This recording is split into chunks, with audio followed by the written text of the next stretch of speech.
Basic level सवाल से उठाते जा रहे हैं और जो जो सवाल आपसे नहीं बने होंगे वो आप हमको बताते जाएंगे। सबसे पहला सवाल आपका ये था सामने, ये आपका जेईई मेंस में आ चुका सवाल है और सवाल क्या कहता है, सवाल कहता है कि consider two uniform discs of same thickness and different radii. R1 का रेडाई जो आपका पहला डिस्क है उसका रेडियस है R और दूसरा डिस्क है उसका रेडियस है अल्फा इंटू R और दोनों डिस्क आपके सेम मटेरियल के बने हुए हैं। लिखता है consider two uniform disc of same thickness and different radii R1 is equal to R and R2 is equal to alpha R made of same material if the ratio of their moment of inertias I1 and I2 respectively about their axis is I1 is to I2 is equal to 1 is to 16 then the value of alpha is। दो disc हैं आपके पास दो disc हैं, ठीक है, आपके पास दो disc हैं। पहले वाले डिस्क का जो आपका रेडियस है आपका R1 ये आपको दे रखा है R के बराबर और जो दूसरा वाला डिस्क है, दूसरा वाला डिस्क का जो रेडियस है R2, ये R2 जो है आपका अल्फा इंटू R है जहां अल्फा कोई कांस्टेंट है, ठीक है। इसका अपने खुद के एक्सिस के अबाउट मोमेंट ऑफ इनर्शिया होगा आपका I1, इसका अपने खुद के एक्सिस के अबाउट मोमेंट ऑफ इनर्शिया होगा I2। तो ये I1 और I2 का जो रेशियो है I1 अपॉन I2 ये आपको सवाल में दे रखा है 1/16 और आपसे पूछा गया है कि बताओ इस अल्फा का वैल्यू क्या होगा। किस किस से सवाल बना है? 1, 2 और 2 लोग से सवाल नहीं बना, ठीक। क्यों नहीं बना आप लोग से सवाल तो आसान है। सवाल देखिए क्या बोल रहा है, आपको इतना तो पता है ना कि डिस्क का जो मोमेंट ऑफ इनर्शिया उसके खुद के एक्सिस के अबाउट होता है वो कितना होता है mr²/2, ठीक है। तो आप इसका मान लीजिए, इसका मास है आपका सपोज करो m1 और इसका मास सपोज कर लो आपका m2, ठीक है ना। तो आप कर दो I1 कितना हो जाएगा, I1 हो जाएगा m1 इंटू R1²/2 और R1 का वैल्यू आपको पता है R, तो ये हो गया आपका m1 इंटू R²/2। सिमिलरली आपका I2 कितना हो जाएगा, I2 हो जाएगा m2 इंटू R2²/2 और R2 का वैल्यू आपको पता है अल्फा इंटू R, तो आप R2 के बदले लिख दो m2 इंटू अल्फा R का होल²/2, ठीक है। I1 और I2 आपको पता चल गया। अब I1 और I2 का आपको रेशियो निकालना है, तो I1 अपॉन I2 अगर आप करेंगे तो क्या होगा m1 R²/2 डिवाइडेड बाई इतना करोगे तो ये ऊपर चला जाएगा 2 और नीचे क्या आ जाएगा m2 इंटू अल्फा R का होल², ठीक। 2 से 2 आपका हो गया कैंसिल, ये आपका क्या बन गया, ये आपका बन गया m1/m2 और इधर क्या बना R² से R² कैंसिल, तो ये बन गया आपका 1/अल्फा का होल²। यहां तक किसी को कोई दिक्कत? और इस पूरे का जो वैल्यू सवाल में दे रखा है वो आपका दिया हुआ है 1/16, ठीक। अब बात है कि यहां पर m1 और m2 का रेशियो हम कैसे निकालेंगे। तो सवाल में एक बहुत बड़ा हिंट आपको दे रखा है, मास के बारे में कुछ भी नहीं कहा है। सवाल में डिस्क के मास के बारे में कोई जानकारी नहीं दी गई है, सिर्फ रेडियस के बारे में जानकारी दी गई है। तो मास के बारे में अगर कुछ नहीं कहा है तो फिर भी एक बहुत बड़ा हिंट आपको दे रखा है कि दोनों सेम मटेरियल के बने हैं। दोनों सेम मटेरियल के बने हैं, इसका मतलब ही है कि दोनों का जो डेंसिटी होगा वो आपका क्या होगा, सेम होगा। अगर आपका दोनों का डेंसिटी मान लीजिए सेम होगा और दोनों का थिकनेस भी सेम है, तो अगर मान लीजिए डेंसिटी क्या होता है, मास अपॉन वॉल्यूम होता है। तो मान लीजिए इसका डेंसिटी, पहले वाले का डेंसिटी कितना है m1 upon pi R1² into T और दूसरे वाले का जो डेंसिटी होगा ρ2 वो आपके ρ1 के बराबर होगा कि दोनों सेम मटेरियल का बना है, ठीक है। तो दूसरे वाले का डेंसिटी कितना हो जाएगा m2 upon pi R2² into thickness T.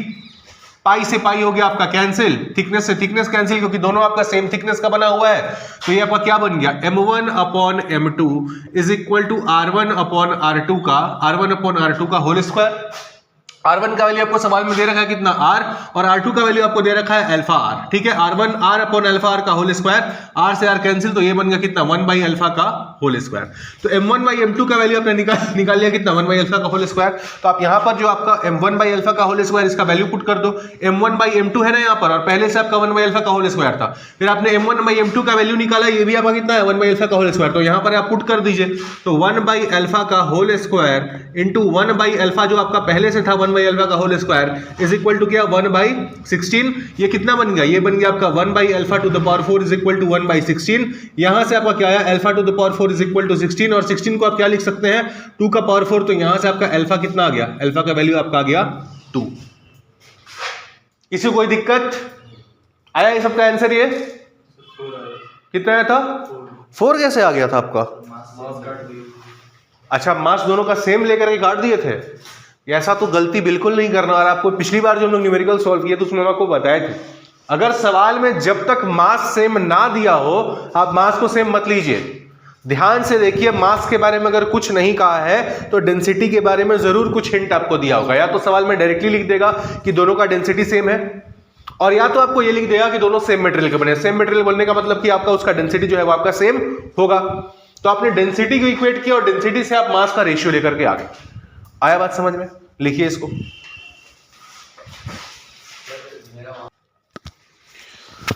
अगला सवाल है, सवाल आपके सामने लिखा हुआ बोर्ड पे, फिगर भी बना है कि for a uniform rectangular sheet shown in figure. सवाल में आपको रेक्टेंगुलर शीट दिया हुआ है।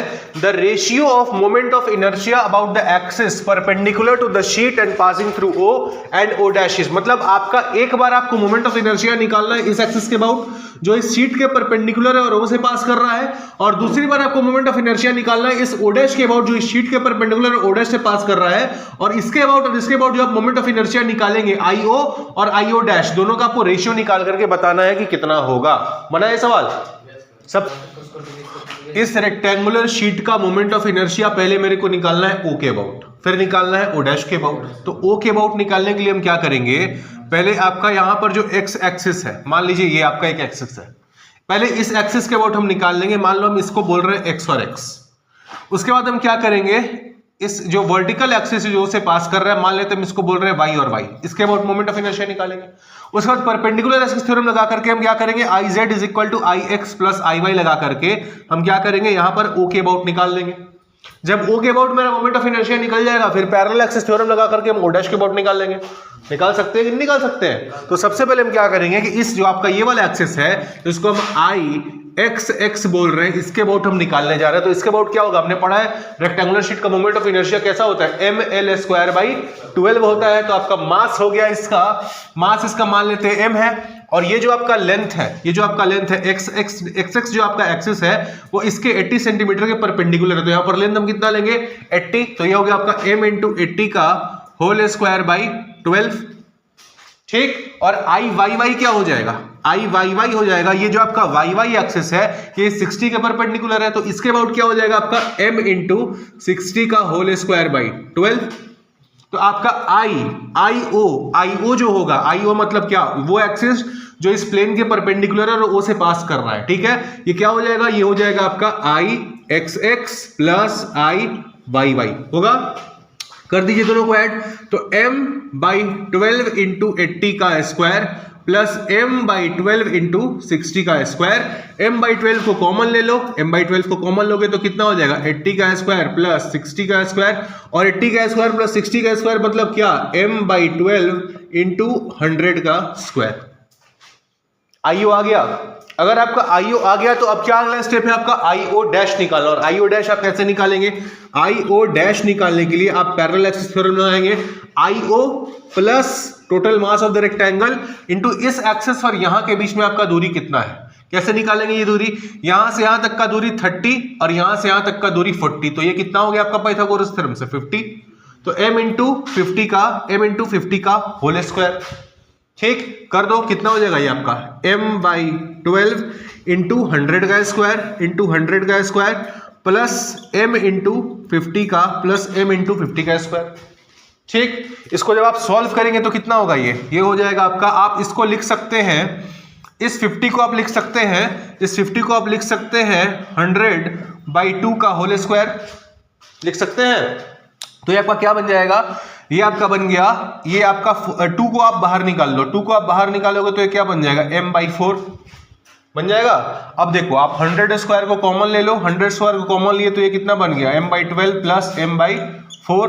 इसको करोगे सॉल्व तो ये कितना हो जाएगा 100 स्क्वायर इंटू, ये हो गया आपका एलसीएम 12 और यहाँ पर आपका m प्लस 3m, तो ये आपका आईओ डैश बन करके आया 100 स्क्वायर इंटू 4m बाई 12, मतलब ये आपका 3, मतलब कितना m बाई 3 इंटू 100 का स्क्वायर आईओ डैश आया। आईओ कितना आया था m बाई 12 इंटू 100 का स्क्वायर, और आईओ डैश कितना है m बाई 3 इंटू 100 का स्क्वायर। अब दोनों का आप अगर आप रेशियो लेंगे आईओ अपॉन आईओ डैश अगर आप करेंगे तो m बाई 12 इंटू 100 का स्क्वायर इंटू ये कितना हो जाएगा आपका 3 अपॉन m इंटू 100 का स्क्वायर, कट गया आपका, ये कैंसिल, कितना आया ये 1/4। आंसर आया है, ये आया आंसर ऑप्शन में है। चलो जी देखो, ये सवाल जेईई मेंस 2018 में आया हुआ सवाल है। सवाल बोलता है 7 identical circular planar disc, 7 disc हैं, सारे के सारे आइडेंटिकल हैं। Each of mass m and radius r are welded symmetrically as shown. हर डिस्क का मास m है, रेडियस r है, सबको आपने वेल्डिंग करके कुछ इस फॉर्म में आपने सबको वेल्ड करके रखा हुआ है, ठीक है। The moment of inertia of the arrangement, ये जो आपका अरेंजमेंट बना सातों डिस्क का, तो moment of inertia of the arrangement about the axis normal to the plane and passing through point P is, जो आपका एक्सिस इस प्लेन के, इस डिस्क वाले प्लेन के नॉर्मल होगा और P पॉइंट से पास कर रहा होगा, मतलब इस वाले एक्सिस के अबाउट आपको मोमेंट ऑफ इनर्शिया पूछा गया है। कैसे निकालेंगे बताइए।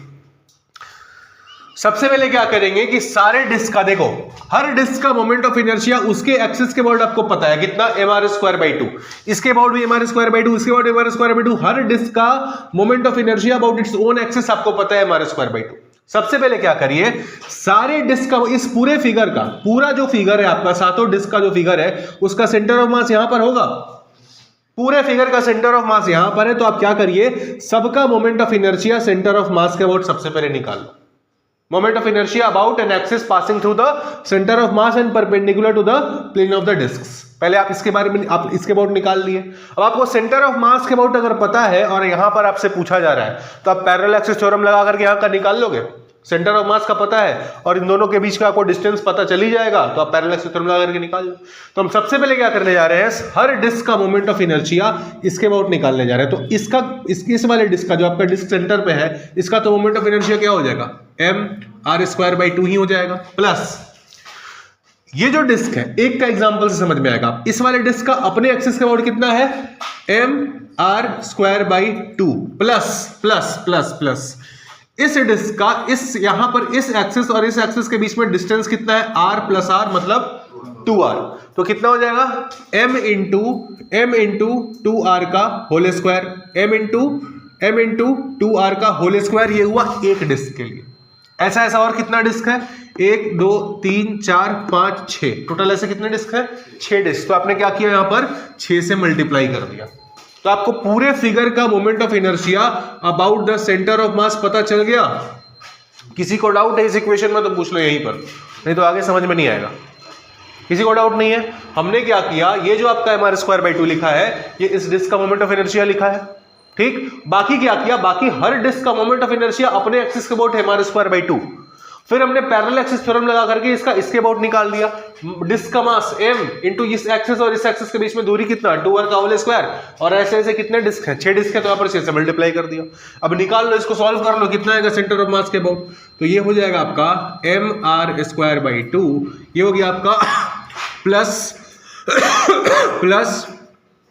एक काम करो, देखो mr²/2 यहां पर है, अच्छा यहां पर 6 भी तो है, आपको 6 से मल्टीप्लाई भी तो करना पड़ेगा, ठीक है। mr²/2 प्लस, इसको पहले अंदर वाले को सॉल्व कर लो, ये कितना हो गया, mr²/2 प्लस 4mr² इंटू आपका 6, तो ये बन गया आपका mr²/2 और ये बन गया आपका 4 और ये आपका कितना हो जाएगा, ये हो जाएगा आपका 9mr²/2 इंटू 6। एलसीएम लेकर के आप देख सकते हो, होगा।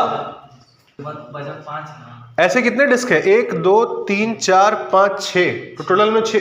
आप सोचो ना, पहले इसके लिए लिखोगे यही इक्वेशन लिखोगे, इसके लिए, फिर इसके लिए यही इक्वेशन लिखोगे, फिर इसके लिए यही लिखोगे, टोटल कितनी बार लिखोगे, 6 बार लिखोगे। तो इंटू कर दिया हमने, क्या 6 कर दिया, आया समझ में।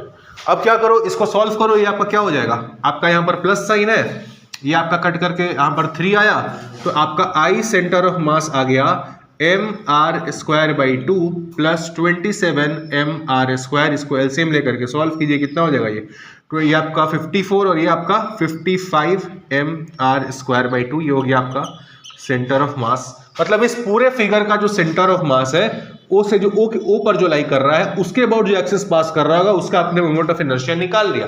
बट आपसे पूछा किसके बारे में अबाउट गया है, इस वाले पी के अबाउट पूछा गया है। तो अगर आप पी के अबाउट निकालने जाएंगे तो आप क्या लिखेंगे, IP = I centre of mass plus mass of the system, mass of the system, पूरा सिस्टम का मास इनटू इन दोनों एक्सिस IO और IP के बीच में दूरी कितना है, ये होगा 2r प्लस r मतलब 3r, तो 3r का होल स्क्वायर, ठीक।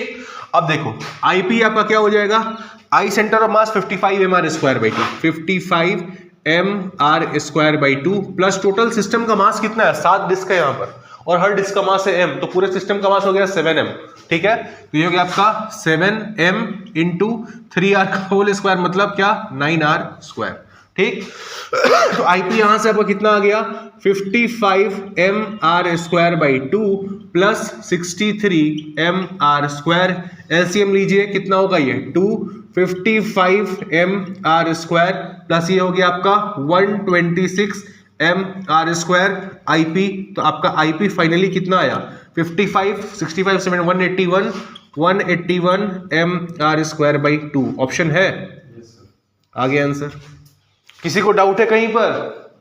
सवाल अच्छा था। पहले आपको क्या करना था, पूरे सिस्टम का सेंटर ऑफ मास पता है यहां पर, आपने इसके बाद पूरे सिस्टम का निकाल लिया मोमेंट ऑफ इनर्शिया, उसके बाद यहां के बाद निकालना है, पैरेलल एक्सिस थ्योरम लगा लो, यहां के बाद पता है, इन दोनों एक्सिस के बीच में गैप आपको पता है, निकल जाएगा आराम से। लिखिए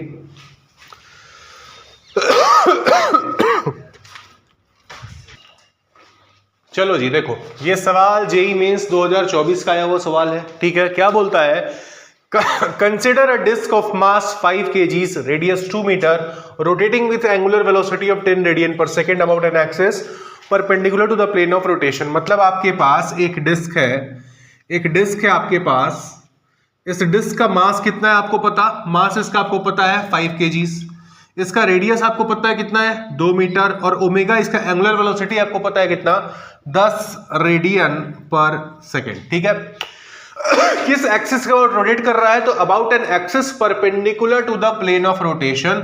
मान लेते हैं ये वाला आपका एक्सिस है जो इसके सेंटर से पास कर रहा है। ठीक है, इस एक्सिस के अबाउट ये क्या कर रहा है आपका, रोटेट कर रहा है ओमेगा से, ओमेगा का वैल्यू आपको 10 रेडियन पर सेकंड दिया हुआ है। ठीक है, An identical disk is kept gently over the rotating disk along the same axis। Same disc, इसी के जैसा डिस्क हम लेकर के आ रहे हैं, दूसरा वाला डिस्क रेस्ट पर था, हमने क्या किया, इस घूमते वाले डिस्क पर उस दूसरे वाले डिस्क को ला करके जेंटली हल्का सा धीरे से ला करके हमने उसको उस पर रख दिया है। ठीक है, आगे क्या है कि जब आप उस पर रखेंगे तो क्या होगा, the energy dissipated so that both the discs continue to rotate together without slipping. जब आप क्या करेंगे, जब एक डिस्क के ऊपर दूसरे डिस्क को आप लाकर रखेंगे, क्या होगा, दोनों के बीच में फ्रिक्शन होगा, फ्रिक्शन की वजह से एनर्जी डिसिपेट करेगी। पहले आपका जिस ओमेगा के साथ ये घूम रहा था वो ओमेगा आपका कम हो जाएगा। तो पूछ रहा है कि जो आपका एनर्जी डिसिपेट हुआ फ्रिक्शन की वजह से वो कितना हुआ, कैसे निकालेंगे बताइए। ये कल जो हम लोग पढ़े हैं कल और परसों का लेक्चर जो हमने कंजर्वेशन ऑफ एंगुलर मोमेंटम पढ़ा है, सेम उसी का एप्लीकेशन का सवाल है। एक डिस्क आपका रोटेट कर रहा है, उस पर आप एक और डिस्क ला करके रख दिए, क्या होगा, जो फ्रिक्शन दोनों के बीच में लगेगा, बट जो फ्रिक्शन एक डिस्क दूसरे पर लगाएगा, दूसरा भी सेम उस पर अपोजिट डायरेक्शन में लगाएगा, तो जो नेट फ्रिक्शन फोर्स होगा वो क्या हो गया सिस्टम पे, वो आपका हो गया जीरो। फ्रिक्शन यहां पर इंटरनल फोर्स है, एक्सटर्नल फोर्स नहीं है। एक डिस्क ने दूसरे पर लगाया, दूसरे ने पहले पर लगाया, दोनों इक्विवेलेंट अपोजिट लगाया, कैंसिल आउट कर गया, कोई एक्सटर्नल तो फोर्स यहां पर लगा नहीं। ठीक है, तो अगर आपका एक्सटर्नल फोर्स नहीं लगा तो कोई एक्सटर्नल टॉर्क नहीं लगा, और एक्सटर्नल अगर आपका टॉर्क नहीं लगा तो आप क्या कर सकते हैं, एंगुलर मोमेंटम को कंजर्व कर सकते हैं। मतलब आप बोल सकते हैं कि जो आपका इनिशियल एंगुलर मोमेंटम था वो आपके फाइनल एंगुलर मोमेंटम के बराबर होगा। अब इनिशियल एंगुलर मोमेंटम था क्या, इनिशियल एंगुलर मोमेंटम सिर्फ इस वाले डिस्क की वजह से, दूसरे वाले डिस्क तो अभी था ही नहीं, तो इनिशियल एंगुलर मोमेंटम क्या हो जाएगा आपका, इस वाले डिस्क का मोमेंट ऑफ इनर्शिया कितना mr स्क्वायर बाई 2, क्या लिखते हैं हम, I initial into omega initial, initial angular momentum हो गया। फाइनल जो आपका होगा, फाइनल क्या होगा जब आप इस दूसरे वाले डिस्क को इस पर रख देंगे तो दोनों क्या होगा, दोनों के बीच फ्रिक्शन होगा, फ्रिक्शन के चलते आपकी एनर्जी डिसिपेट करेगी, ओमेगा कम हो जाएगा, और जो ओमेगा फाइनली बनेगा दोनों डिस्क आपका उसी ओमेगा के साथ रोटेट करेगा।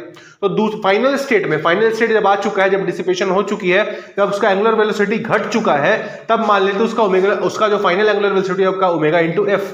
तो आप लिख सकते हैं कि आई फाइनल इंटू ओमेगा फाइनल। ठीक है, इनिशियल मोमेंट ऑफ इनर्शिया क्या, mr square by 2, mr square by 2 into omega initial.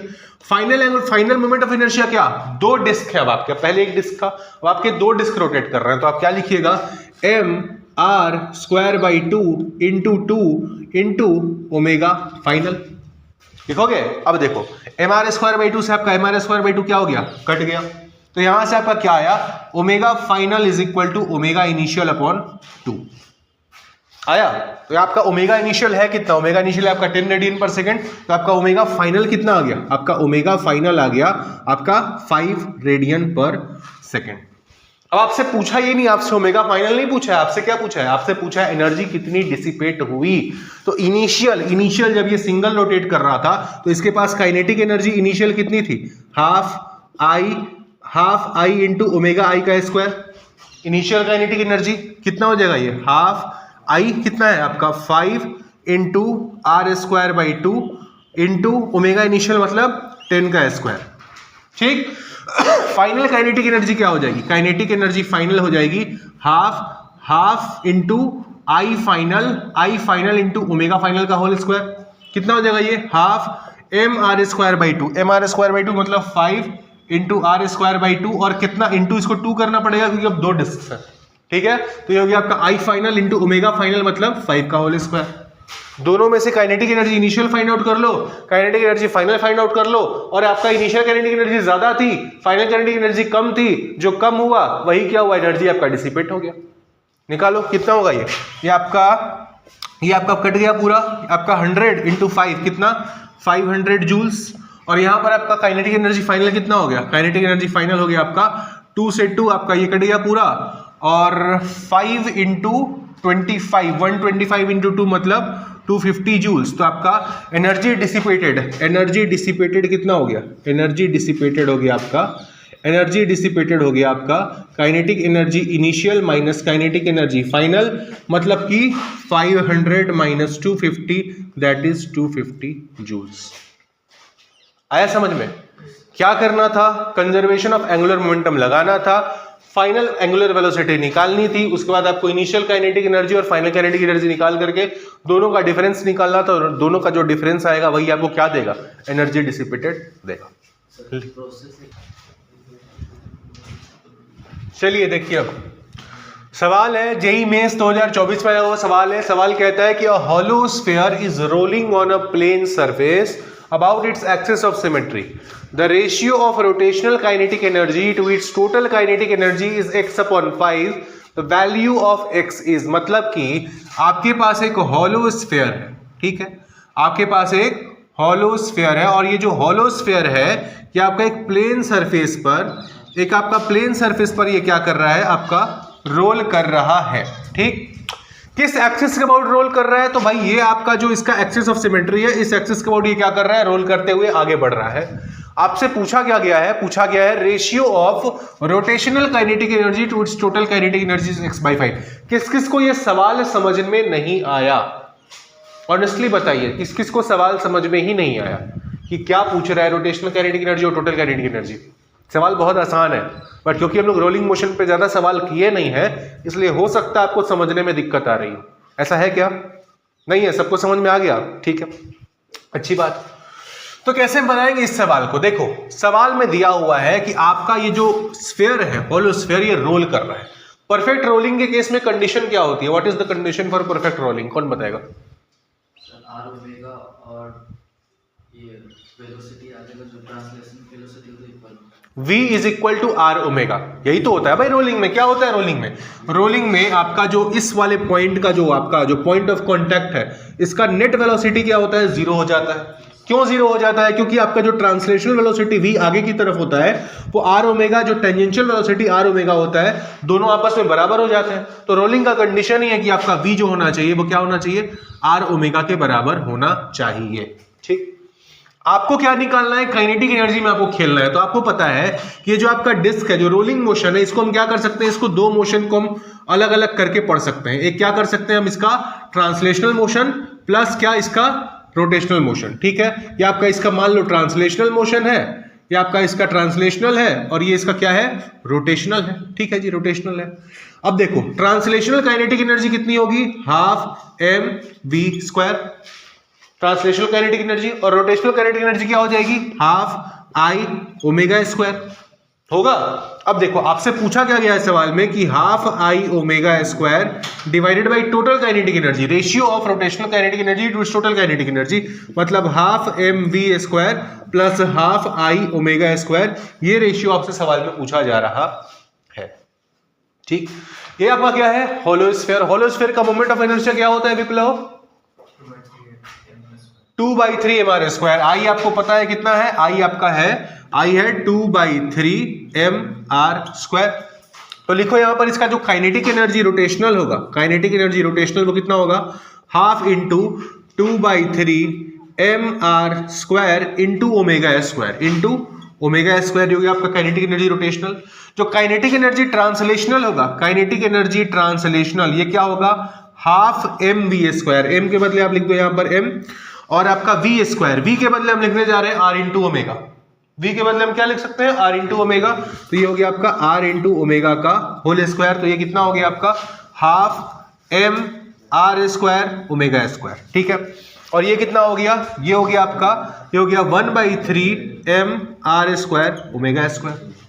अब आपको करना क्या है, ये आपका काइनेटिक एनर्जी रोटेशनल है 1/3 mr स्क्वायर ओमेगा स्क्वायर, या आपका काइनेटिक एनर्जी टोटल है 1/2 mr स्क्वायर ओमेगा स्क्वायर। कर दो सिंपल, आपका कैलकुलेशन है, क्या हो जाएगा, या 1/3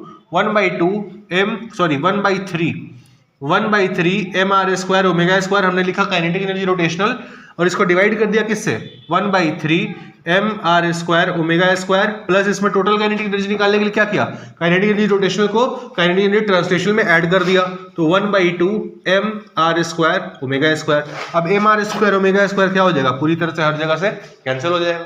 ये कितना हो गया आपका, ये हो गया आपका 1/3 अपॉन 1/3 प्लस 1/2, मतलब 1/3 इज इक्वल टू, ये कितना हो जाएगा, ये आपका एलसीएम ले लो 6, तो ये आपका 2 + 3 मतलब कि 1/3 डिवाइडेड बाई 5/6, मतलब 1/3 इंटू 6/5, 3 से 2 बार में आंसर कितना आया 2/5। और कंपेयर किससे करना है, x/5 से। तो अगर आप x/5 से कंपेयर करेंगे 2/5 को, तो x का वैल्यू कितना आ गया, x का वैल्यू आ गया आपका 2। आया समझ में? किसी को डाउट है, लिखिए। ऐसे ऐसे सवाल, और ये तो बहुत आसान सवाल था भाई, इससे भी अच्छे सवाल आपको एग्जाम में 3 मिनट में बनाने हैं, 3 मिनट में, ठीक है ना। तो अगर अभी आपसे सवाल बनाने में ज्यादा समय लग रहा है, ज्यादा समय लगा करके भी सवाल नहीं बन रहा है, तो इसमें घबराना नहीं है कि मेरे से तो 3 मिनट में कहां से बनेगा, भाई बनेगा, लेकिन वो बनाने के लिए आपको अपनी प्रैक्टिस बढ़ानी पड़ेगी। डेली कम से कम 30-40 सवाल आपको लगाने पड़ेंगे, बेसिक लेवल से लेके मॉडरेट, मॉडरेट से लेकर के हाई लेवल पर। जब आप जाएंगे कुछ दिनों के बाद, आपका जो टाइम लिमिट अभी ज्यादा लग रहा है टाइम, वो आपका कम होते जाएगा। अगर आप मेहनत नहीं करेंगे तो जितना टाइम लिमिट है उतना, अभी जितना टाइम आपको लग रहा है ज्यादा टाइम, वो लगते रहेगा, और बिल्कुल ही प्रैक्टिस नहीं करेंगे तो सवाल बनेगा भी नहीं। ये सब कुछ प्रैक्टिस का खेल है भाई, आपको बार बार बता रहे हैं। पहले दिन साइकिल चलाते हो ना, पहले दिन आप साइकिल दौड़ाने नहीं लग जाते हो, पहले दिन आप धीरे धीरे साइकिल पैडल मारना सीखते हो, गिरने से बचना सीखते हो। जब बैलेंस बनता है तब आप अपनी स्पीड बढ़ाते हो। बाइक भी जब चलाने लगते हो ना, पहला ही दिन 70-80 की स्पीड में नहीं चलाते हो। अगर पहला दिन चलाओगे हॉस्पिटल पहुंच जाओगे। तो पहले दिन क्या है, बैलेंस लेना सीखना है। तो पहले आप न्यूमेरिकल में बैलेंस बनाना सीखिए, सवाल को समझना सीखिए, फॉर्मूले आपके दिमाग में होने चाहिए। और जब उस स्टेज को आप पार कर जाएंगे, अपने आप आपका जो टाइम है वो 3 मिनट के अंदर आ जाएगा। ऐसे ऐसे सवाल को तो आप 1-1.5 मिनट में उड़ा दोगे। समझ रहे हो? लिखो।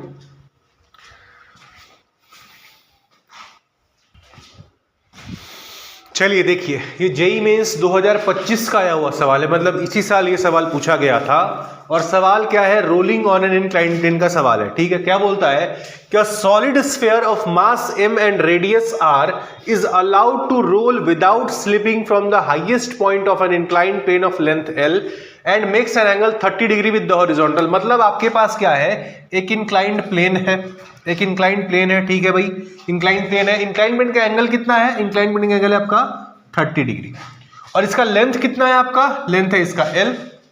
इसके टॉप मोस्ट पॉइंट से आपने क्या किया, एक सॉलिड स्फीयर को इसके टॉप मोस्ट पॉइंट से आपने छोड़ा है, और जैसे आपने छोड़ा, ये क्या कर रहा है, स्फीयर आपका रोल कर रहा है, ठीक है। तो solid sphere of mass m and radius, अच्छा इसका मास m और रेडियस r, m और r आपको पता है, ठीक है भाई, is allowed to roll without slipping from the highest point of, मतलब एकदम टॉप मोस्ट पॉइंट से आपने छोड़ा है 30 डिग्री विद हॉरिजॉन्टल, ठीक है। The speed of the particle at the bottom of the plane is v1। यहां से जब आप छोड़ेंगे तो यहां जब ये पहुंचेगा तब इसका वेलोसिटी बढ़ के हो चुका है कितना, v1, ठीक। आगे क्या बोलता है, if the angle of incidence is increase to 45, अगर इस 30 डिग्री के angle of incidence, angle of inclination को, angle of inclination, if the angle of inclination, if the angle of inclination, if the angle of inclination, अगर आपका angle of inclination 30 degree से बढ़ा करके 45 degree कर दिया जाए और तब सेम चीज अगर रिपीट किया जाए, आपका स्फीयर को छोड़ा जाए, तब क्या होगा, आपका यहां जब पहुंचेगा तो उसका स्पीड होगा v2। एक बार आपने क्या किया, 30 डिग्री एंगल रखा, सॉलिड स्फीयर को यहां से छोड़ा, यहां पर जब इसका पहुंचा तो वेलोसिटी था v1। फिर आपने क्या किया, 45 डिग्री का एक एंगल लिया, यहां पर आपने स्फीयर को छोड़ा, तब जो यहां पर पहुंचा उसका स्पीड था v2। आपसे पूछा क्या जा रहा है कि जो v1 square upon v2 square का रेशियो होगा, वो रेशियो आपको बताना है, ठीक है। अच्छा सवाल है, देखते हैं कैसे बनेगा। अब देखो यहां पर ये क्या है, आपका सॉलिड स्फीयर है, ठीक है भाई। आपको इतना तो पता है ना, आपने न्यूटन्स लॉज ऑफ मोशन में पढ़ा भी होगा कि अगर आप किसी ब्लॉक को यहां पर इंक्लाइंड प्लेन पर रखते हैं तो उस पर कौन कौन से फोर्सेस लगते हैं, किधर लगते हैं, इतना तो पता है ना आपको, mg sin theta, mg cos theta, normal, friction, ये सब आप लोग पढ़े हो। तो देखो यहां पर क्या लगेगा, mg sin थीटा, किसी को दिक्कत इसमें नहीं होनी चाहिए। इधर लगेगा आपका, क्या लगेगा, mg cos थीटा, ठीक। और ऊपर क्या लगेगा आपका, ऊपर लगेगा आपका नॉर्मल, ठीक। फ्रिक्शन लगेगा, किधर लगेगा मेरे को नहीं पता, मान लेते हैं कि फ्रिक्शन हमारा किधर लग रहा है, पीछे की तरफ लग रहा है, अपने मन से हमने मान लिया फ्रिक्शन पीछे की तरफ लग रहा है। इसके अलावा और कोई फोर्स है क्या, कॉन्टैक्ट फोर्स आपने देख लिया, नॉर्मल देख लिया आपने, ठीक है। नॉन कॉन्टैक्ट फोर्स आपने देख लिया, ग्रेविटी आपने कंसीडर कर लिया, फ्रिक्शन भी आपने देख लिया, सीडो तो यहां पर है ही नहीं, तो सारे फोर्सेस आपने देख लिए। अब आपको पता है क्या कि आप ये जो आपका स्फीयर है वो क्या आपका नीचे की तरफ स्लाइड कर रहा है, तो आप क्या हम लिखने जा रहे हैं, आपका इक्वेशन ऑफ मोशन लिखने जा रहे हैं। इक्वेशन ऑफ मोशन आप क्या लिखेंगे, आप लिखेंगे F mg sin theta minus of F, mg sin theta नीचे की तरफ, एफ आपका ऊपर की तरफ, mg sin theta minus F net force बनाएगा, नेट फोर्स किधर है, नीचे की तरफ, और ये नेट फोर्स किसके बराबर होगा, मास इनटू एक्सेलरेशन ए, ठीक। mg sin theta minus F net force नीचे की तरफ, और नेट फोर्स बराबर क्या होता है, F is equal to ma, तो हमने इसको ma से इक्वेट कर दिया, ठीक। ये जो फ्रिक्शन यहां पर लग रहा है, इसी के चलते तो बॉडी रोल करती है, फ्रिक्शन अगर ना लगे तो बॉडी रोल कैसे करेगी, ठीक है। तो ये जो आपका फ्रिक्शन लग रहा है, ये क्या करेगा, इसको सेंटर के अबाउट एक टॉर्क प्रोवाइड करेगा कि नहीं करेगा। ये फ्रिक्शन यहां पर लग रहा है तो इस सेंटर के अबाउट ये टॉर्क प्रोवाइड करेगा, कितना टॉर्क प्रोवाइड करेगा, तो F इंटू आर, और ये टॉर्क बराबर क्या होता है, I इंटू अल्फा, तो ये हो गया आपका I इंटू अल्फा, ठीक। और आपको ये भी पता है कि जो आपका टेंजेंशियल एक्सीलरेशन होता है ये आपका R इंटू अल्फा होता है, तो आप यहां से R को क्या लिख सकते हैं, R को आप लिख सकते हैं A अपॉन आर, आप सॉरी आर नहीं, आप अल्फा को लिख सकते हैं, alpha is equal to A upon R, लिख सकते हैं। कैसे लिख सकते हैं भाई, क्योंकि आपका बॉडी जो है प्योर रोलिंग कर रहा है। प्योर रोलिंग के केस में आपको पता है कि जो आपका वो पॉइंट ऑफ कॉन्टैक्ट होता है, वो पॉइंट ऑफ कॉन्टैक्ट कहां होता है, रेस्ट में होता है। v is equal to R omega और a is equal to R alpha point of contact के लिए वैलिड होता है जब आपका प्योर रोलिंग हो रहा हो तब, ठीक है। तो अगर आपका a is equal to R alpha यहां पर वैलिड है तो आप लिख सकते हैं alpha is equal to a upon are.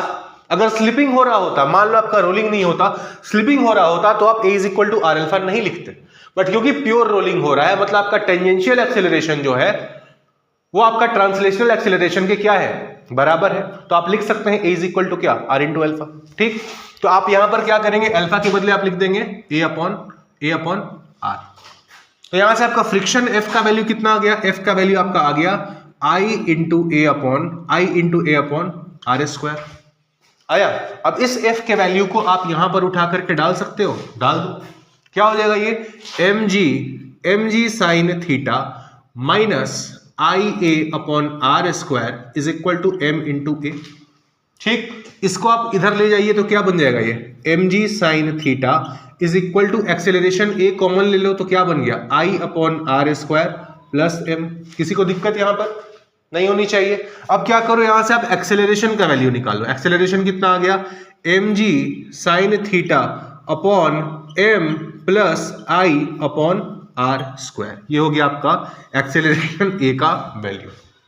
ठीक, पहले केस में क्या है, थीटा आपका कितना है 30 डिग्री, तो हम पहले केस के लिए एक्सेलरेशन निकालने जा रहे हैं। ठीक, केस यहां पर आपका क्या था, आई और ए के बदले हमने अल्फा के बदले लिखा था ए अपॉन आर। ठीक है, फिर ये इक्वेशन आपका आ चुका था और इस इक्वेशन के आने के बाद हम क्या कर रहे थे, इस इक्वेशन के आने के बाद हम निकाल रहे थे, पहला केस वन हमारा था, केस वन हमारा क्या था, केस वन हमारा था theta is equal to 30 degree. जब आप थीटा इक्वल टू 30 पुट करेंगे तो ए वन आपका कितना आएगा, एम जी साइन 30 का वैल्यू क्या, 1/2 divided by M plus 2/5 M R square divided by आपका आर स्क्वायर। ठीक है, आर स्क्वायर से आर स्क्वायर आपका कैंसिल हो गया, तो ये क्या बना, M G upon 2 divided by M plus 2m/5। इसको आप एलसीएम ले लो तो कितना हो जाएगा, 5m प्लस 2m मतलब 7m/5। तो आपका a1 कितना आ गया, a1 आपका आ गया mg अपॉन 2 इंटू